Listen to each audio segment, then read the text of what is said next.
Hello friends, Shashi Agarwal channel के अंदर मैं doctor Shashi Agarwal welcome you all. आज हम लोग क्या करने जा रहे हैं, हम लोग इम्पॉर्टेंट क्वेश्चन जो है उसको रिवाइज करने जा रहे हैं। ये जो क्वेश्चन है final examination point of view से भी इम्पॉर्टेंट है, क्योंकि कुछ बच्चों के फाइनल एग्जाम चल रहे हैं और काफी सारे बच्चों के अभी मिड टर्म एग्जाम चल रहे हैं। तो ये टॉपिक जो है वेरी वेरी इंपॉर्टेंट है, जिनको हम रिवाइज करेंगे।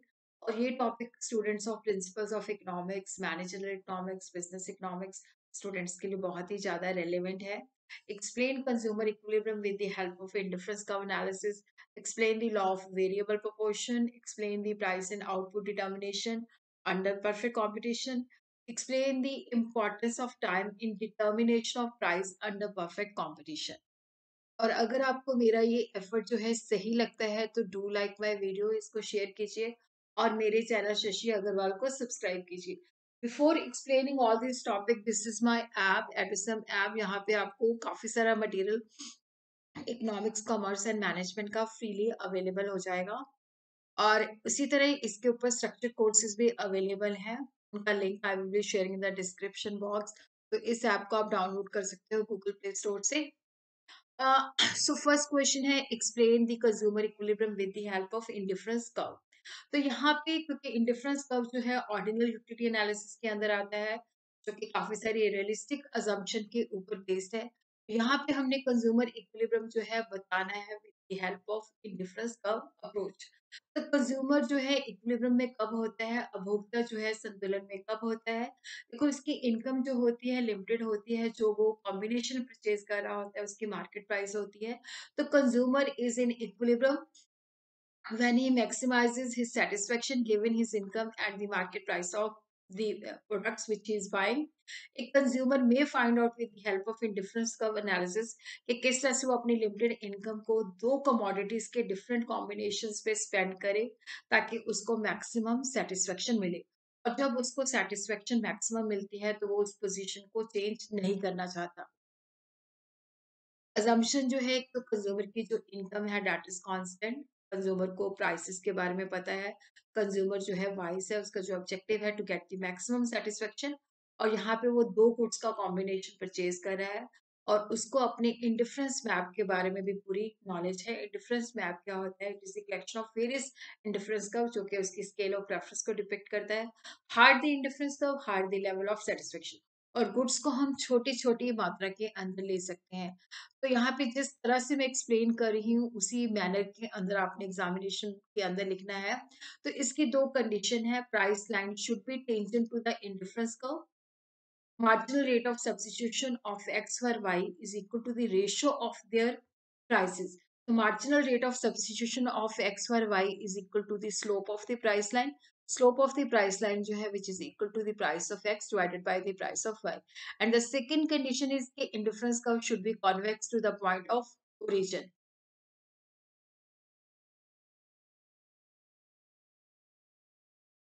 तो इस तरह से हमारी जो फर्स्ट कंडीशन है, the price line should be tangent to the indifference curve. Marginal rate of substitution of x for y should equal to the slope of the price line. So here we take the x good and here we take the y good. So this is the price line. So this is the indifference curve 1. तो देखो यहाँ पे जो indifference curve है ये यहाँ पे price line को टच कर रहा है, यहाँ पे भी टच कर रहा है। But this is a temporary equilibrium, क्योंकि उसके बाद क्योंकि जो कंज्यूमर है इज ए रैशनल, उसको ज्यादा चीजें चाहिए। तो यहाँ पे जो है ये कंडीशन जो है हमारी सेटिस्फाई नहीं हो रही, क्योंकि उसके बाद भी क्या है कि यहाँ पे हम देख सकते हैं कि वो ज्यादा चीजें ले सकता है। तो ये वाला जो इंडिफरेंस का है ये उसके बजट से बाहर है। तो यहाँ पे उसको, क्योंकि यहाँ पे हमारी कंडीशन भी सेटिस्फाई हो रही है और उसको ज्यादा चीजें भी मिल रही हैं, तो this is the point of equilibrium. यहाँ पे जो इंडिफरेंस कर्व की स्लोप है, marginal rate of substitution of X for Y is equal to the price of X divided by the price of Y.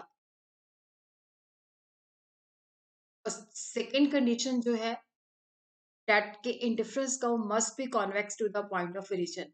देखो यहाँ पे कन्वेक्सिटी का मतलब जो है कि ये जो हमारा इंडिफरेंस कर्व है, क्योंकि अगर हमने एक चीज को ज्यादा लेना है तो दूसरी चीज को हमें कम लेना पड़ता है। और ये जो रेशो है, जैसे हम x को ज़्यादा ले रहे हैं, तो y के पहले ज़्यादा यूनिट छोड़ने को तैयार होते हैं, फिर वो धीरे-धीरे करके कम हो जाता है। तो it is based on diminishing marginal rate of substitution. But अगर वो कनकेव है, तो वो हमारी कंडीशन सैटिस्फाई नहीं होती। तो इसलिए इंडिफरेंस कर्व जो है that should be convex to the point of origin. इस तरह से आपने consumer equilibrium with the help of indifference curve जो है, इस तरह से आप इसको एक्सप्लेन कर सकते हो। सेकंड जो कि बहुत ही इंपॉर्टेंट क्वेश्चन है, explain the law of variable proportion. तो इसको हमने किस तरह से लिखना है, तो यहाँ पे हम देखते हैं कि एग्जामिनेशन के अंदर हमने इसको किस तरह से लिखना है, क्योंकि इसको इस तरह से भी पूछा जा सकता है। Discuss the return two factor, discuss the law of variable portion, discuss the short run production function. तो इसको हमने देखो पहले शॉर्ट रन बताना है, शॉर्ट रन का मतलब क्या है, फिर उसके बाद हमने लॉ ऑफ वेरिएबल प्रोपोर्शन को बताना है, फिर हमने टेबल बनाना है, फिर उसके बाद हमने टेबल को एक्सप्लेन करना है, ग्राफ बनाना है, ग्राफ को एक्सप्लेन करना है, फिर हमने बताना है कि प्रोड्यूसर कहाँ तक प्रोड्यूस करेगा, फिर उसके बाद कॉजेज अगर आपके पास टाइम है तो ब्रीफली उसको मेंशन कर दीजिएगा।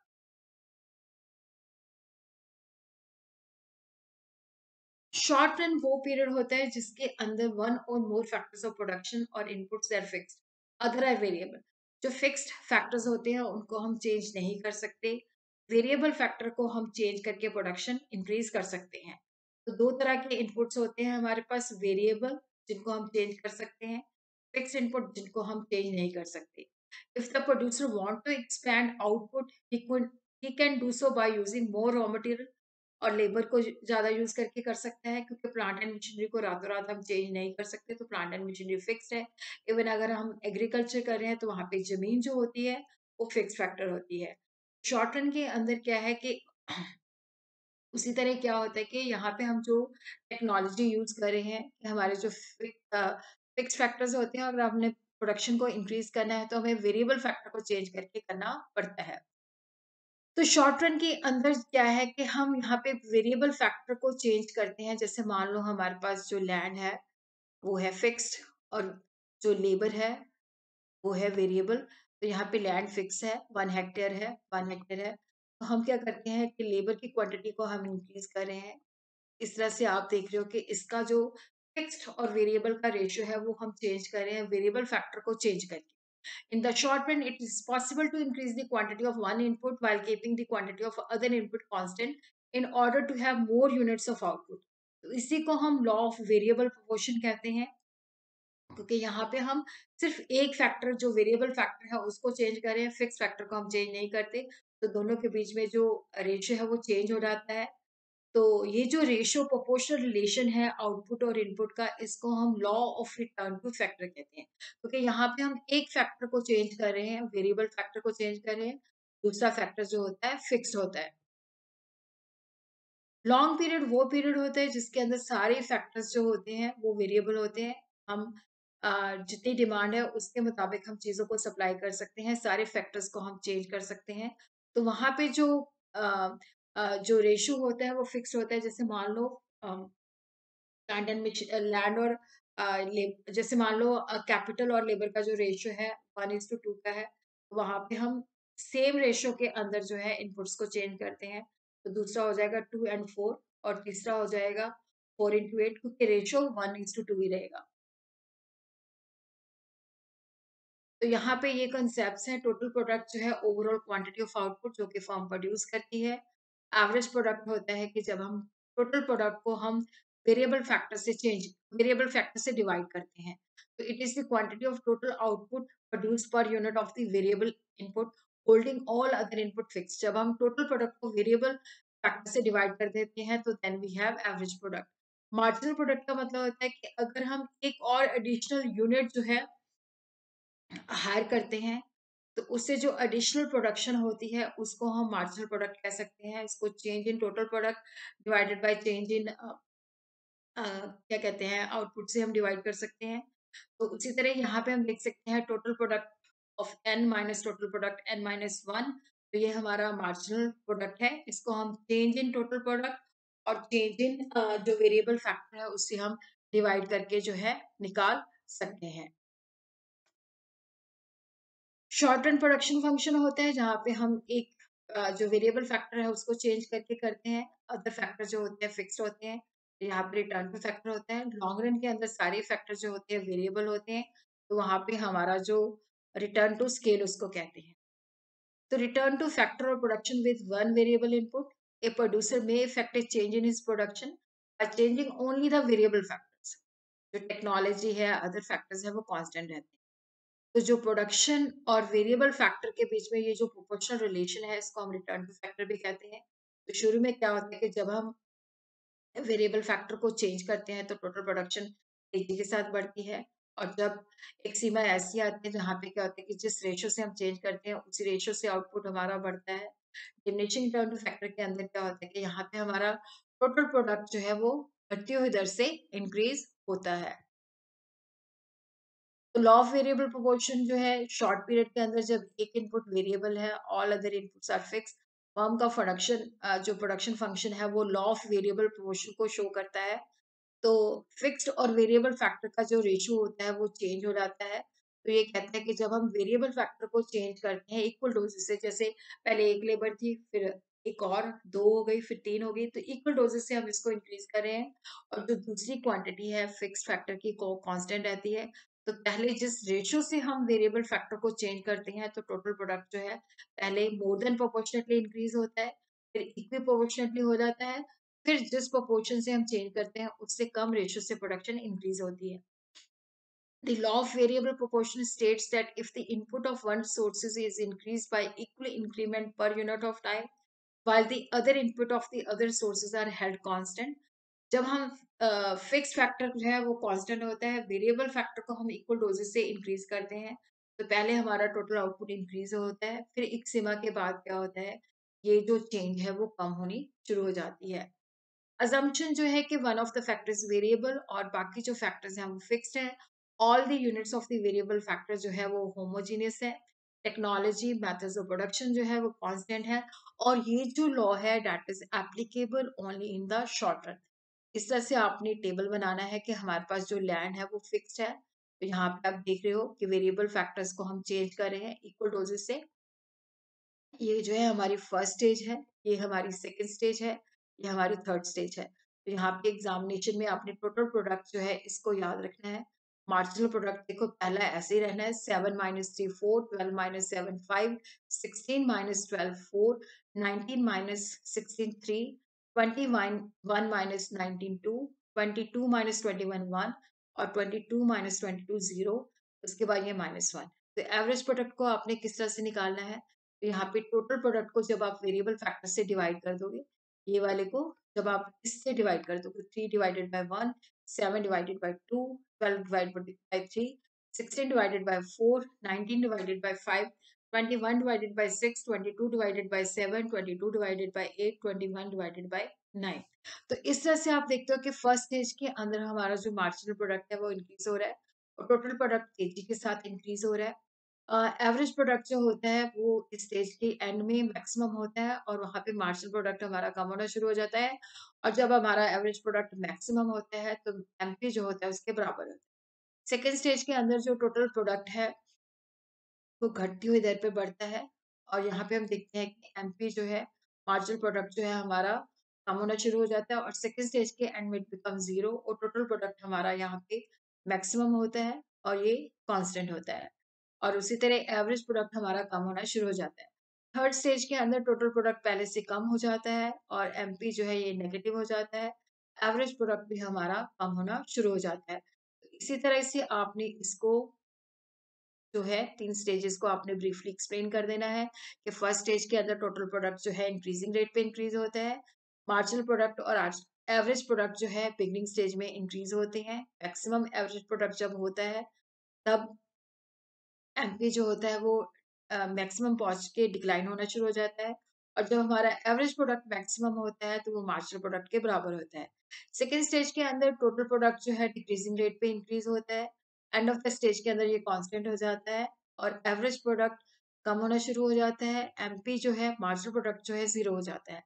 थर्ड स्टेज के अंदर हमारा जो टोटल प्रोडक्ट है वो डिक्रीज होना शुरू हो जाता है। एमपी जो है नेगेटिव हो जाता है और एपीपी जो है एवरेज प्रोडक्ट जो है वो भी कम होना शुरू हो जाता है। फिर उसके बाद इसका आपने ग्राफ बना देना है। तो इस तरह से देखो यहाँ पे आपने जो है ये ग्राफ बनाना है। तो ये हमारा जो है यहाँ पे, ये हमारा एमपी है। ये आप देख रहे हो कि फर्स्ट स्टेज के एंड में it becomes equal to AP, और सेकंड स्टेज के अंदर ये 0 हो जाता है, और थर्ड स्टेज में इट बिकम्स नेगेटिव। उसी तरह जो हमारा एपी है वो इसके बराबर हो जाता है यहाँ पे, उसके बाद ये भी कम होना शुरू हो जाता है। तो इस तरह से जो टोटल प्रोडक्ट है वो पहले इंक्रीजिंग रेट पे, फिर डिमिनिशिंग रेट पे, यहाँ पे ये कांस्टेंट हो जाता है, फिर उसके बाद ये कम होना शुरू हो जाता है। This is the first stage, this is the second stage, and this is the third stage. Plus ये एक्स एक्सिस पे आपने नंबर ऑफ लेबर लेनी है, इधर आपने प्रोडक्ट लेना है, टोटल प्रोडक्ट। फिर आपने इस ग्राफ को भी एक्सप्लेन कर देना है कि फर्स्ट स्टेज के अंदर मार्जिनल आउटपुट जो है राइज होता है, फिर उसके बाद वो कम होना शुरू हो जाता है, एवरेज प्रोडक्ट प्राइस होता है, मैक्सिमम होता है, और जब वो मैक्सिमम होता है तो एमपी उसके बराबर होता है, और टोटल प्रोडक्ट जो है तेजी के साथ बढ़ता है। सेकंड स्टेज के एंड में मार्जिनल प्रोडक्ट 0 हो जाता है, एवरेज प्रोडक्ट कम होना शुरू हो जाता है। थर्ड स्टेज के अंदर एमपी नेगेटिव हो जाता है, और टीपी जो है वो डिक्रीजिंग होना शुरू हो जाता है। थर्ड स्टेज जो है इकोनॉमिक एब्सर्डिटी और इकोनॉमिक नॉनसेंस भी है। रैशनल प्रोड्यूसर जो है देखो वो सेकंड स्टेज तक ही प्रोड्यूस करता है, थर्ड स्टेज तक वो प्रोड्यूस नहीं करता। In order to achieve the maximum profit, the rational decision of the purely competitive firm will be to operate in stage second. Firm जो है ना तो वो वन में ऑपरेट करेगी, ना थर्ड में ऑपरेट करेगी, वो सेकंड स्टेज तक ऑपरेट करेगी। एक्चुअल वॉल्यूम ऑफ प्रोडक्शन जो है डिपेंड करता है कि उस वक्त इनपुट और आउटपुट की प्राइसेस क्या है। और कॉजेज अगर आपके पास टाइम नहीं है तो ब्रीफली मेंशन कर दी, क्योंकि देखो जो फिक्स फैक्टर होता है उसको हम पूरा ही लेते हैं, तो शुरू के अंदर उसकी प्रॉपर यूटिलाइजेशन होती है, तो जिसकी वजह से क्या होता है कि टोटल प्रोडक्ट तेजी के साथ बढ़ता है। फिर उसी तरह क्या होता है कि जब हम ज्यादा लेबर को रखते हैं तो डिवीजन ऑफ लेबर पॉसिबल हो जाती है। एक और इसी तरह जो फिक्स फैक्टर है और वेरिएबल फैक्टर है वो दूसरे के परफेक्ट सब्स्टिट्यूट नहीं होते, एक सीमा तक ही उनको हम सब्स्टिट्यूट कर सकते हैं। तो शुरू में जब हम ले फिक्स फैक्टर और वेरिएबल फैक्टर के अंदर जो चेंज करते हैं तो उसकी ऑप्टिमम यूटिलाइजेशन होती है फिक्स फैक्टर की। एक सीमा के बाद क्या होता है कि जो फिक्स फैक्टर है, क्योंकि जब हम वेरिएबल फैक्टर को चेंज कर देंगे बट फिक्स फैक्टर को चेंज नहीं करते, उसकी वजह से क्या होता है कि हमें रिटर्न टू फैक्टर शुरू में टोटल प्रोडक्ट तेजी के साथ बढ़ता है, फिर वो घटती हुई दर पे बढ़ता है, फिर वो कम होना शुरू हो जाता है। इस लॉ को हम पोस्टपोन कर सकते हैं टेक्नोलॉजी को इम्प्रूव करके, और अगर जो फैक्टर्स ऑफ प्रोडक्शन होते हैं वो एक दूसरे के परफेक्ट सब्स्टिट्यूट हो। इसी तरह हम तीसरा क्वेश्चन करेंगे, how price and output determine under perfect competition. इस क्वेश्चन के अंदर ज्यादातर बच्चे जो हैं बहुत गलतियां करते हैं, तो इस पैटर्न के अंदर आपने इस क्वेश्चन को अटेम्प्ट करना है। ज्यादातर वो इसके अंदर फर्म का इक्विलिब्रियम लिखाते हैं। अगर क्वेश्चन पूछा गया है how the price and output is determine under perfect competition, तो आंसर आपने लिखना है। परफेक्ट कंपटीशन का मतलब बताना है, उसके फीचर बताने हैं, फिर उसके बाद आपने प्राइस एंड आउटपुट डिटर्मिनेशन को बताना है। तो परफेक्ट मार्केट एक ऐसी सिचुएशन होती है जहाँ पे बहुत सारे बायर एंड सेलर होते हैं, और बायर और सेलर का नंबर इतनी ज्यादा मात्रा में होता है कि अगर कुछ बायर कहे कि हमने खरीदना नहीं है या कुछ सेलर कहे हमने सेल नहीं करना, तो वो मार्केट को प्रभावित नहीं करते। यहाँ पे जो सेलर है वो होमोजीनियस प्रोडक्ट, एक जैसा समरूप प्रोडक्ट जो है सेल करते हैं, जिसका कोई क्लोज सब्स्टिट्यूट अवेलेबल नहीं होता। और जो प्राइस होती है ये आपने याद रखना है, परफेक्ट कंपटीशन के अंदर it is determined by the industry. जो फर्म है that is the price taker, उस गिवन प्राइस पे वो जितना मर्जी चाहे प्रोडक्ट सेल कर सकती है। तो product perfect competition is a market in which there are many firms selling identical products with no firm large enough relation to the entire market to be able to influence the market price। कोई firm इतनी बड़ी नहीं है कि वो market के price को प्रभावित कर सके। तो परफेक्ट कंपटीशन जो है जिसके अंदर बहुत सारे सेलर्स होते हैं, बहुत सारे बायर्स होते हैं, वो होमोजेनियस प्रोडक्ट सेल करते हैं, और यहाँ पे जो सेलर है that is the price taker not the price maker. Price जो है इंडस्ट्री फिक्स करती है on the basis of demand and supply. तो यहाँ पे large number of buyer and seller होते हैं, प्रोडक्ट होमोजीनियस है, और वो इंडिपेंडेंटली डिसीजन लेते हैं, और कोई फर्म बड़ी आसानी के साथ एंटर कर सकती है, छोड़ के जा सकती है। बाहर को पूरी मार्केट के बारे में परफेक्ट नॉलेज होती है, तो यहाँ पे एडवर्टीजमेंट कोई करने की जरूरत नहीं होती। Transport transaction cost advertisement cost नहीं होती। ऑब्जेक्टिव जो होता है प्रॉफिट को मैक्सिमाइज करने का होता है, सब कुछ डिमांड और सप्लाई के बेसिस पे होता है, गवर्नमेंट की इंटरफेरेंस नहीं होती, और फैक्टर्स ऑफ प्रोडक्शन जो होते हैं परफेक्टली मोबाइल होते हैं। तो यहाँ पे आपने ये चीज़ ध्यान में रखनी है कि ये जो प्राइस है यहाँ पे, ये जो फर्म है, तो यहाँ पे ये जो प्राइस है that is determined bye the industry, तो उसपे जितना मर्ज़ी चाहे माल सेल कर सकते हैं। तो यहाँ पे एवरेज रेवेन्यू और एमआर जो होते हैं बराबर होते हैं। और ये जो शेप है डिमांड कर्व की, that is parallel to X axis.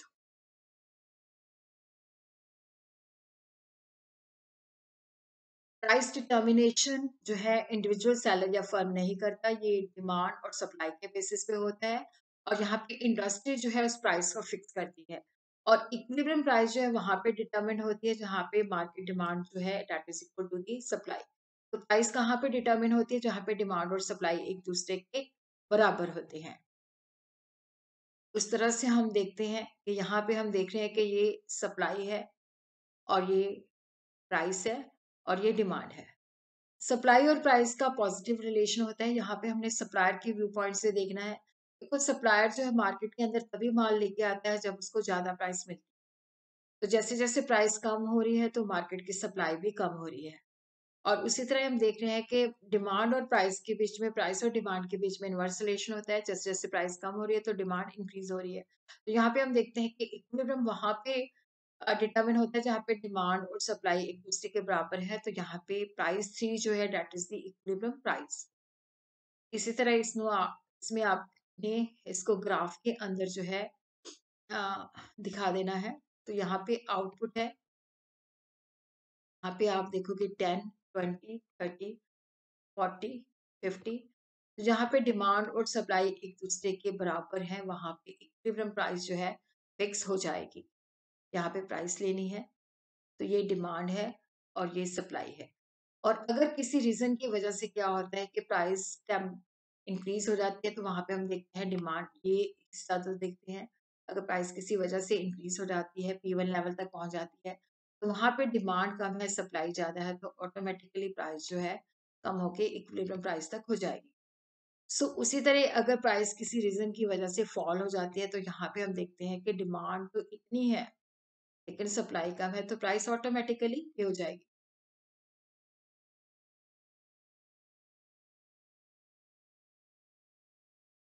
As we clearly see from this figure that where demand and supply जहाँ पे एक दूसरे के बराबर है वहां पे इक्विलिब्रियम प्राइस जो है डिटरमिन होता है।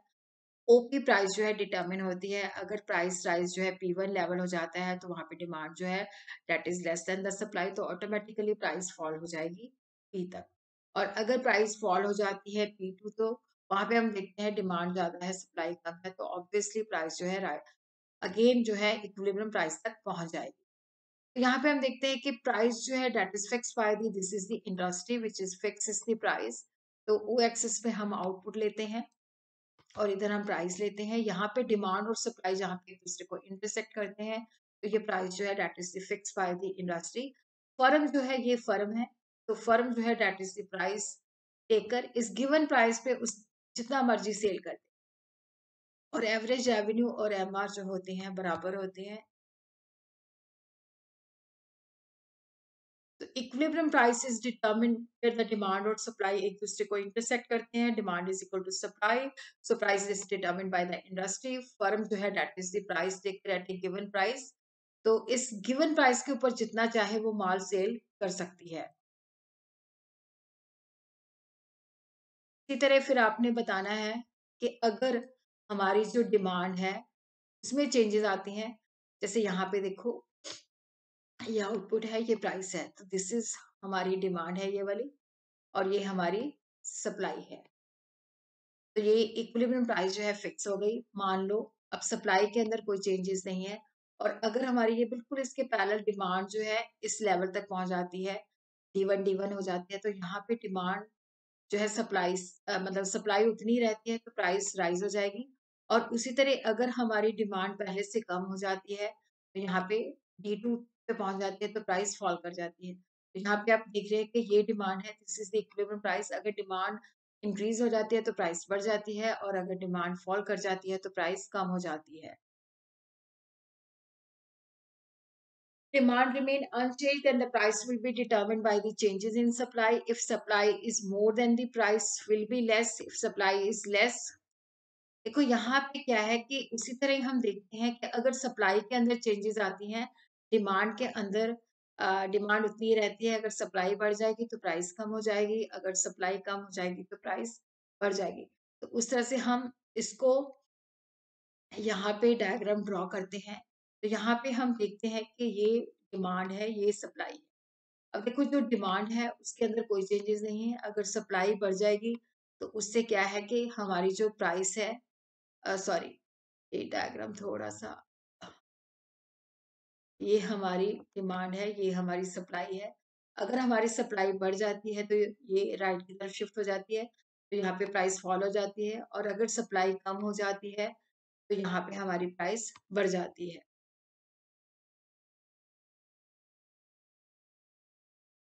अगर डिमांड सेम है तो प्राइस जो है सप्लाई के अंदर जो चेंजेस होते हैं उससे प्रभावित होती है।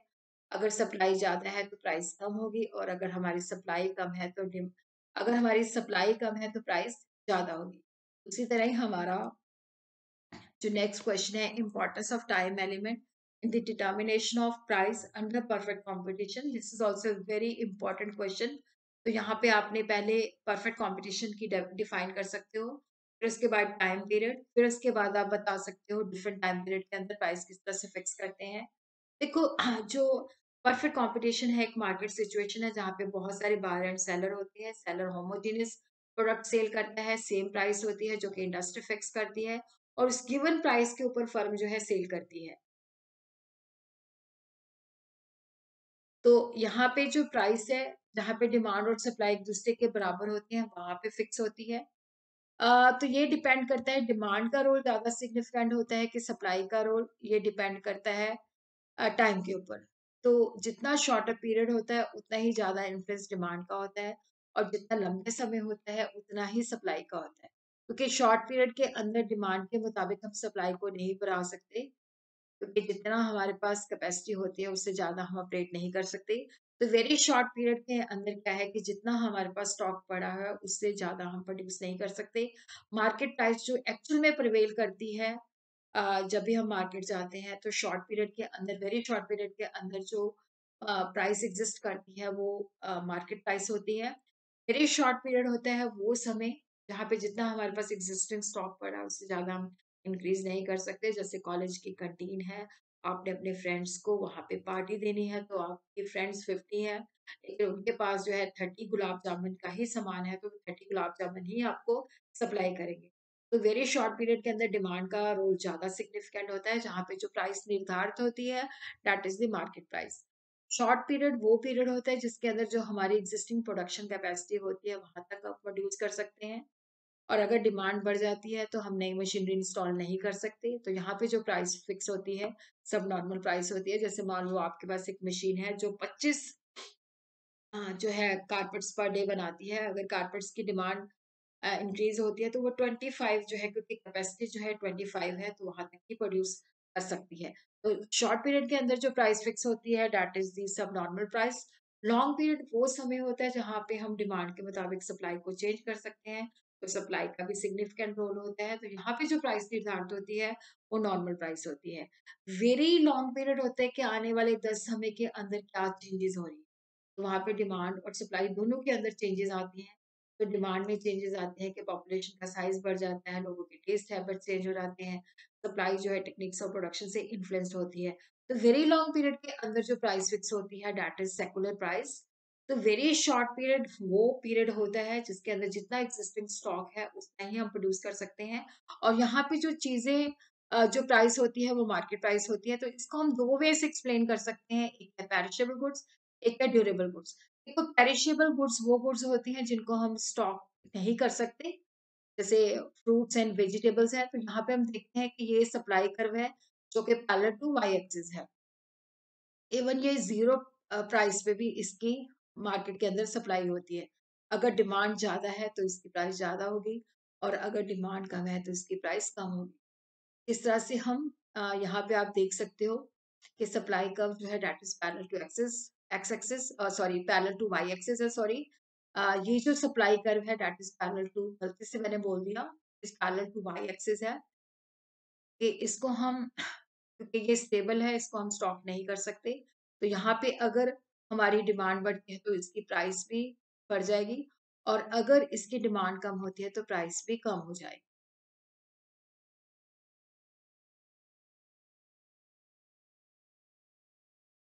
Perishable good perish very quickly, cannot be stored like veg, मतलब जो एग्जांपल है वेजिटेबल्स है, फ्रूट्स है, मिल्क है, तो इसकी सप्लाई जो होती है फिक्स्ड होती है, तो ये पैरेलल टू वाई एक्सिस होता है।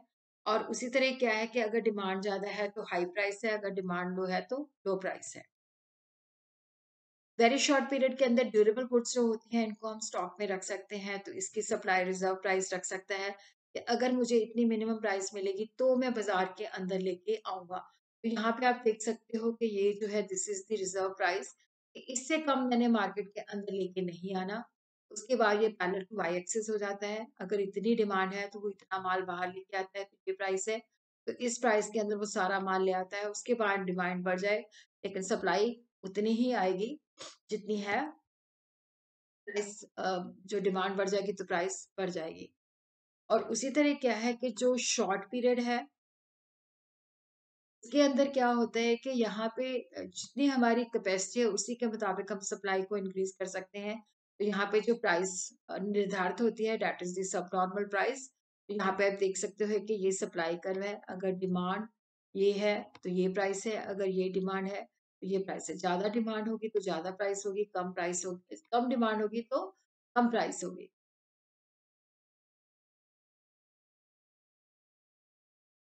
उसी तरह लॉन्ग रन के अंदर सप्लाई को हम डिमांड के मुताबिक चेंज कर सकते हैं, तो नॉर्मल प्राइस होती है, तो यहाँ पे जो प्रोड्यूसर्स होते हैं उनको नॉर्मल प्रॉफिट मिलता है। तो इस तरह से हम देखते हैं कि ये डिमांड और सप्लाई है, ये ई बिंदु पे एक दूसरे को इंटरसेक्ट कर रहे हैं, तो यहाँ पे ई प्राइस जो है निर्धारित होती है। और अगर किसी रीजन की वजह से क्या होता है कि प्राइस शूट अप हो जाती है P1, तो वहां पे डिमांड हम देख रहे हैं कम है, सप्लाई ज्यादा है, तो प्राइस ऑटोमेटिकली ओपी लेवल पे फिक्स हो जाएगी। और उसी तरह ही हम देखते हैं कि किसी कारण अगर प्राइस कम हो जाती है तो वहां पे डिमांड ज्यादा है, सप्लाई कम है, तो प्राइस अपने आप इस लेवल तक पहुंच जाएगी। तो इसी तरह से आपने इसको एक्सप्लेन कर देना है, डिमांड एंड सप्लाई जहाँ पे एक दूसरे को इंटरसेक्ट करते हैं, इक्विलिब्रियम प्राइस डिटरमिन होती है। और अगर हमारी प्राइस जो है P1 इंक्रीज होती है तो डिमांड वहां पे कम है, सप्लाई ज्यादा है, तो प्राइस ऑटोमेटिकली इक्विलिब्रियम प्राइस हो जाएगी फॉल करके। तो अगर प्राइस फॉल हो जाती है तो सप्लाई कम है, डिमांड ज्यादा है, वो अपने आप राइज होके ओपी लेवल तक पहुंच जाएगी। तो इसके साथ ही बहुत बहुत धन्यवाद। अगर एग्जाम के अंदर आपको कोई भी प्रॉब्लम है, कोई भी वीडियो चाहिए, तो आप मेरे को इस कमेंट बॉक्स के अंदर लिख सकते हैं। Thanks for watching and all the best for the